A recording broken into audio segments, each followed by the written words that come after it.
दोस्तों जय श्री कृष्णा। आज मैं आपको एक छोटी सी कहानी सुना रहा हूँ जो बहुत ही प्रेरणास्पद कहानी है। एक बार क्या हुआ कि साहब एक गांव में एक व्यक्ति था, उसे सभी लोग मनहूस समझते थे। उसका जो चेहरा देख लेता उसे दिन भर रोटी नहीं मिलती, तो धीरे धीरे उसकी मनहूस की खबर राजा तक पहुँच जाती है। तो मंत्री राजा से बोलते कि राजा, हमारे राज्य में एक ऐसा मनहूस व्यक्ति है जिसकी शक्ल अगर देख ली जाए तो भोजन पानी नहीं मिलता है, बड़ी परेशानी आती है। तो राजा ने कहा, अरे ऐसा मनहूस व्यक्ति, उसे तुरंत यहाँ बुलाओ। ऐसा मनहूस व्यक्ति को हमारे राज्य में नहीं रखना हमको। तो राजा के मंत्री गए और उस मनहूस व्यक्ति को बुलाकर राजा के पास लाए। राजा ने कहा, देखो तुम मनहूस व्यक्ति हो, तुम मेरे राज्य में नहीं रह सकते। तुम आज रात मेरे साथ रहोगे और मैं इसका परीक्षण करना चाहता हूँ कि वास्तव में तुम मनहूस हो तो कल तुम्हें जो भी तुम्हारे लिए उचित सजा होगी दे दी जाएगी। एक रात तुम्हें मेरे साथ रहना पड़ेगा। मनुष्य व्यक्ति बेचारा बहुत डर गया। उसने कहा, ठीक है राजा, आप तो राजा हैं, मैं आपको क्या कह सकता हूँ। तो राजा के बिस्तर के साथ ही उस मनुष्य व्यक्ति को भी उसी कमरे में सुला दिया गया। दोनों वहीं सोते रहे।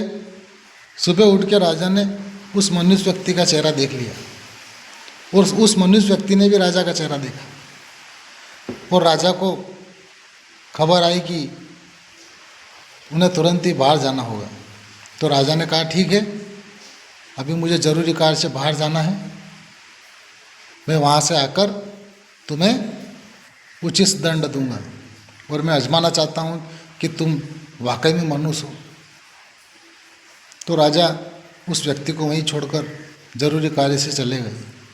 तो राजा गए, जंगल में भटक गए, रास्ता भूल गए। उन्हें दिन भर भोजन और पानी नसीब नहीं हुआ। परेशान हो गए। राजा ने कहा, वाकई में यह व्यक्ति तो हमारे राज्य के लिए बड़ा ही मनुष्य है, इससे तो मैं जाकर मृत्युदंड ही दूंगा। बड़ी मुश्किल से राजा रास्ता ढूंढते हुए शाम तक घर आए। उन्होंने कहा, मंत्री, उस व्यक्ति को मृत्युदंड दे दिया जाए, कल उसे फांसी पर लटका दिया जाए, क्योंकि वो व्यक्ति वास्तव में बहुत मनुष्य है। कल मैं उसका चेहरा देख के गया, यार मुझे रास्ता ही नहीं मिला, भोजन पानी कुछ नहीं मिला, यार बड़ा परेशान हुआ मैं। तो अगले दिन सुबह उससे फांसी लगाने वाले थे। तो उस व्यक्ति ने कहा कि राजन, मरने वाले व्यक्ति की अंतिम इच्छा पूछी जाती है, क्या आप मेरी अंतिम इच्छा पूरी करेंगे? राजा ने कहा, अरे ये मर तो रहा है, इसकी क्या इच्छा है, इसको पूछ लिया जाए। तो उसने कहा कि राजा, मैं उस व्यक्ति को भी दंड दिलाना चाहता हूँ जिसका चेहरा मैंने आज सुबह देखा था। उसके प्रति आप न्याय कर दीजिए, उसके बाद आप मुझे मृत्युदंड दे दीजिए। वो व्यक्ति मुझसे भी ज़्यादा मनुष्य है, आप मेरे साथ उसे भी मृत्युदंड दें। राजा ने कहा, अरे और कौन जैसा व्यक्ति हो सकता है अपने राज्य में जो तेरे भी ज़्यादा मनुष्य हो? तो उस व्यक्ति ने कहा, राजा वो व्यक्ति आप हैं। तो राजा को बड़ा गुस्सा आ गया। उसने कहा, क्या बात करता है, मैं मनुष्य हूँ तो मुझे पे इल्ज़ाम लगा रहा है? जानता है राजा पे इल्ज़ाम लगाने का परिणाम क्या होता है?